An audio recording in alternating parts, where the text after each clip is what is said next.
The seed, the ovules after fertilization develop into seed. So जब fertilization हो जाती है तो ओवेरी फ्रूट में डेवलप हो जाती है, और सी जो ओव्यूल है वो किस में डेवलप हो जाते हैं, सीड में। A seed is made up of seed coat and an embryo. Seed में क्या क्या है, बस सीड कोट है और एम्ब्रियो है। और सीड कोट क्या था, हमने पढ़ा था ओव्यूल के पास जो ओव्यूल इंटेगुमेंट से कवर्ड होता है, वही इंटेगुमेंट बाद में किस में मॉडिफाई हो जाती है, सीड कोट में, जब वो सीड बनता है। और वो सीड कोट की क्या होती है, 2 लेयर्स होती है, दैट इज टेस्टा और टेगमेन। टेस्टा क्या थी, आउटर, एंड टेगमेन क्या थी, इनर लेयर। टेगमेन क्या थी, सॉफ्ट, एंड टेस्टा क्या थी, harder.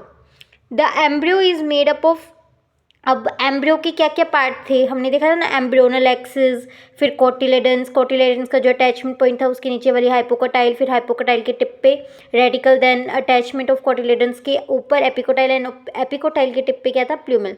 So the embryo is made up of radicle and embryonal axis और 1 और 2 कोटिलेडन्स। मतलब 1 किसी में हो सकता है कि एक ही कोटिलेडन हो, उसे बोलेंगे मोनोकॉट, जिसके एग्जाम्पल्स दिए हैं वीट एंड मेज। और जिसमें 2 कोटिलेडन्स हो, जैसे कि उन्हें कहते हैं डाइकोट, और उनके एग्जाम्पल्स दिए gram and pea. Structure of dicot seed, the outer most covering of seed is the seed coat.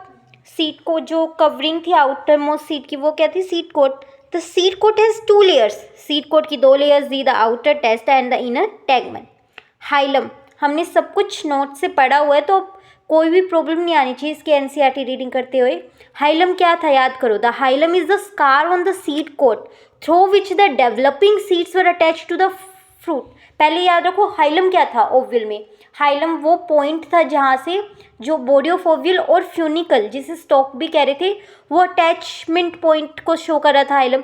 वही सीड कोट में क्या होता है, एक स्कार को रिप्रेजेंट कर रहा है, जो क्या काम कर रहा है, डेवलपिंग सीड को फ्रूट के साथ अटैचमेंट में हेल्प कर रहा है, मतलब उसका साइन है। Above the hilum is a small pore, याद रखना, अबव यहाँ पर घुमा सकते हैं, विलो लिख कर गलत करवा सकते हैं। सो अबव द हाइलम एक स्मॉल पोर था जिसे माइक्रोपाइल कह रहे थे। माइक्रोपाइल कुछ नहीं था, बस एक ओपनिंग थी जहाँ पर इंटेगुमेंट्स एब्सेंट होती है।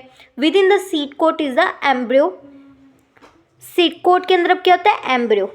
अब एम्ब्रियो में क्या क्या था, consisting of an embryonal axis and 2 cotyledons. एक एम्ब्रियोनल एक्सिस है और उसके ऊपर कोटिलेडन्स है, 2 बोल रहे क्योंकि हम इधर डाइकोट का स्ट्रक्चर पढ़ रहे हैं।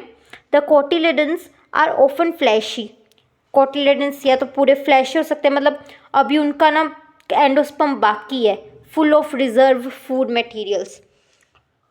और एट द 2, मतलब हमने पढ़ा था ना कि कुछ होते हैं जिसमें पूरी सीडलिंग के दौरान पूरा रिजर्व फूड मटेरियल होता है वो यूज़ हो जाता है, तो वो नॉन एंडोस्पर्मिक होते हैं। किसी में एंडोस्पर्म बच जाता है तो वो एंडोस्पर्मिक होते हैं, इसके एग्जांपल्स भी पढ़े थे। At the 2 ends of embryonal axis, embryonal axis थी जो कोटिलेडन्स का अटैचमेंट पॉइंट था, उसके अबव एपिकोटाइल और बिलो क्या थी, हाइपोकोटाइल। सो यही कह रहे हैं at the 2 ends of embryonal axis क्या प्रेजेंट था, रेडिकल एंड प्लूमिल। रेडिकल किस पे प्रेजेंट था, हाइपोकोटाइल की टिप पे, और प्लूमिल किसके ऊपर प्रेजेंट था, एपिकोटाइल के टिप पे। So in some seeds such as castor, कुछ सीड्स में जो कैस्टर है, the endosperm formed as a result of double fertilization is a food storing tissue and called endospermic seed.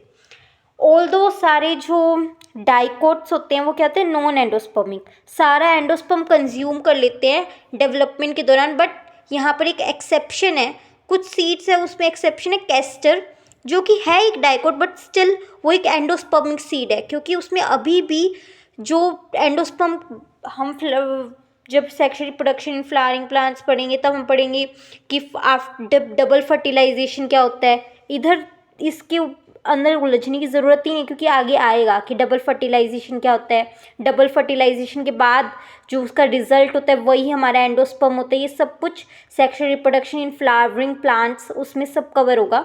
सो यहाँ पर बस इसको ध्यान रख लो कि जब डबल फर्टिलाइजेशन के बाद जो एंडोस्पर्म बच होता है, और अगर वो कुछ जो सीड्स है उसमें ये रिजर्व ये प्रेजेंट होता है, पूरा कंज्यूम नहीं होता सीड के डेवलपमेंट के दौरान, तो उसे बोलते हैं endospermic seed.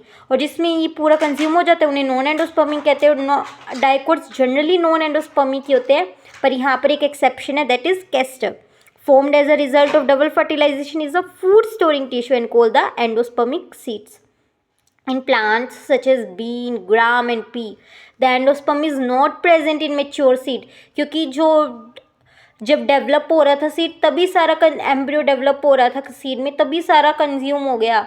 Such seeds are called non endosperms. तो इन सीड्स को बोलते हैं नॉन एंडोस्पर्मस.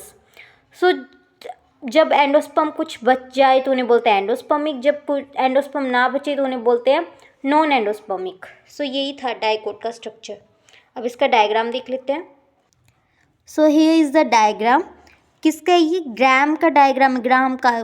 जब हम देखेंगे ना, जब आप देखोगे चना लोगे तो उस पर ऐसा होल मिलेगा, और ये क्या शो कर रहा है? माइक्रोपाइल, मतलब वो ओपनिंग जहाँ पर सीड कोट प्रेजेंट नहीं है. जब ओव्यूल था उसके केस में इस ओपनिंग को पढ़ी थी, जब इंटेग्यूमेंट प्रेजेंट नहीं है. वही इंटेग्यूमेंट तो सीड कोट में डेवलप हुई है ना, तो जहाँ पर ये सीड कोट एब्सेंट होती है उस ओपनिंग को बोलते हैं माइक्रोपाइल. फिर यहाँ पर एक स्कार होता है, हाइलम. तो वो हाइलम क्या होता है? अटैचमेंट पॉइंट होता है. जो फ्रूट जब ओव्यूल था तो वो ओव्यूल को ओवरी से कनेक्ट कर रहा था, और जब वो फ्रूट बना तो वो सीड को फ्रूट के साथ कनेक्ट कर रहा था. उस अटैचमेंट पॉइंट को ये हाइलम शो कर रहा है. यहाँ पर मैंने आपको डायग्राम के थ्रू समझाया था नोट से.